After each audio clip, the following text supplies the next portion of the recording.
नगरपरिषद निवडणुकीच्या प्रचाराला आता अधिक वेग आला असून त्यात मोठ्या नेत्यांच्या सभा रंगत आणत आहे।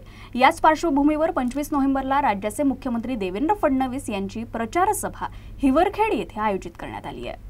हिवरखेड, अकोट आणि तेल्हारा या तिन्ही नगर परिषदांच्या उमेदवारांच्या प्रचारार्थ ही सभा घेण्यात येणार आहे। भौगोलिकदृष्ट्या हिवरखेड हे अकोट आणि तेल्हारा नगर परिषदांच्या मधोमध असल्यानं ही सभा हिवरखेड येथे ठेवण्यात आली आहे। हिवरखेड नगर परिषदेच्या अध्यक्षपदाच्या उमेदवार सुलभा दुतोंडे, तेल्हारा नगर परिषद येथील वैशाली पालीवाल तर अकोट नगर परिषदेतील माया धुळे यांच्यासह सर्व नगरसेवक उमेदवारांना अधिकाधिक मतांनी विजयी करण्याच्या उद्देशानं भाजपकडून ही सभा आयोजित करण्यात आली। मुख्यमंत्री देवेंद्र फडणवीस यांच्या सभेच्या तयारीला भाजप कार्यकर्त्यांनी जोरदार वेग दिला असून संपूर्ण परिसरात उत्साहाचं वातावरण आहे।